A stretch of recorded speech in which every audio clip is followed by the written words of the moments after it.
అంతెందుకు నేను కొత్త బండ్లు కొనను ఖర్చు పెట్టానని చెప్పిన. మీకు తెలవాల్సింది ఏంటంటే 22 ల్యాండ్ క్రూజర్లు కొని కొత్తవి దాచిపెట్టారు. నేను సీఎం అయినాక 10 రోజుల వరకు నాకే తెలియదు. నేను పాత బండ్లు ఏదో అడ్జస్ట్ చేసి అన్ని రిపేర్లు చేయండి చూసి ఇచ్చేయండి అని నేను చెప్తుంటే చిన్న ఒక అధికారి వచ్చి షోలో చెప్తున్నాడు, సార్ పోయినసారే 22 ల్యాండ్ క్రూజర్లు కొన్నాడు, అన్ని విజయవాడలో దాచిపెట్టినాం సార్, కొత్త ప్రభుత్వం ప్రమాణ స్వీకారం చేయగానే అన్ని తెద్దాం అనుకున్నాం. ఆయన నెత్తి మీద దరిద్రం ఉండి ఆయన ఇంటికి పోయింది సార్ 22 కొత్త ల్యాండ్ క్రూజర్లుని.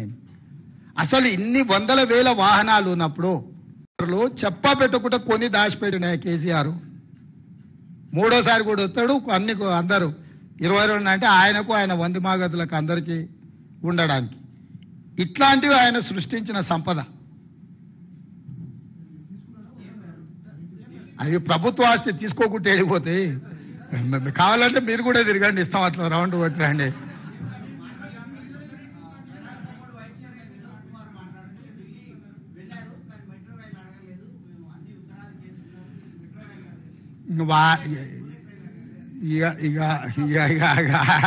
ఆయన ఒకసారి పోయి అద్దంలో మొహం చూసుకొని వచ్చి మళ్ళీ ఇట్లాంటి మాటలు మాట్లాడడం. సైనిక్ స్కూల్ ఇచ్చిన దాన్ని వరంగల్లో పెట్టిన దాన్ని అర్ధాంతరంగా ఆగిపోయింది. ఎందుకు ఆగిపోయిందని వాళ్ళ ముఖ్యమంత్రిని అడగలేదు. ఆ సైనిక్ స్కూల్ మాకు ఇవ్వండి, ఆంధ్రప్రదేశ్లో కోరుకొండ సైనిక్ స్కూల్, చిత్తూరులో ఇంకో సైనిక్ స్కూల్ ఉంది, మా పిల్లలు చదువుకోవాలి అని చెప్పి ఆ వినోద్ కుమారే లెటర్ పెట్టి వచ్చిన దాన్ని అర్ధాంతరంగా ఆగిపోయింది.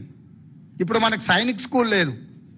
ఆ విషయం ప్రస్తావించని వినోద్ కుమార్ గారు ఐటీఐఆర్ కారిడార్ వెనక్కిపోతే ఎందుకు పోయిందని అడగలేని వినోద్ కుమార్ వచ్చి ఇంకా ఈ రోజు వచ్చి మాకు బుల్లెట్ ట్రైన్ గురించి మాకు శుద్ధులు చెప్తున్నాడు. CM Revanth Reddy said that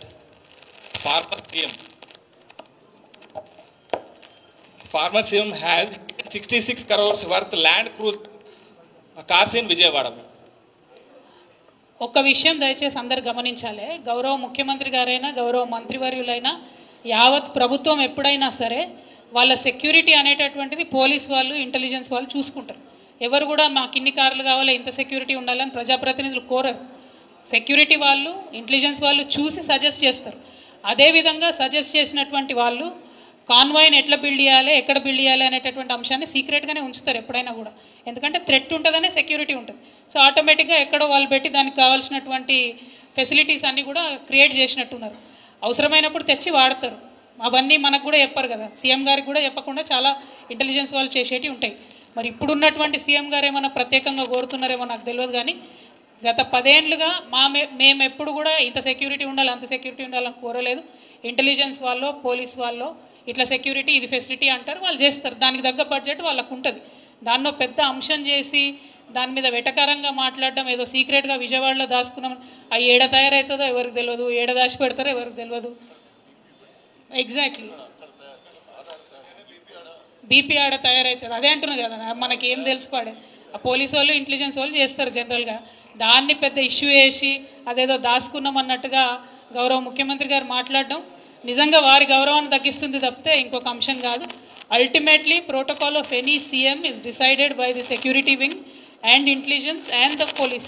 There is no role of politicians in that. It was decided like that. It is unfortunate that the current CM thinks so, but it is not the case. But since you have asked me in English, I want to make one thing very clear. We are from the state of Telangana, from the district of Warangal, demanding a national project status to be given to the South Indian, very big popular Jatara, which is called as South Indian Kumbh Mela, the Sammakka Saralamma Jatara. This is the highest conglomerate of tribal population of this country. This has to be respected. We earnestly request Honorable Prime Minister Garu to give the status of national festival to this Jatara, this tribal Jatara from Telangana. We have given number of representations to Honorable Prime Minister Garu earlier. So we really wish and pray that he will take it up immediately. Thank you. Jai Telangana.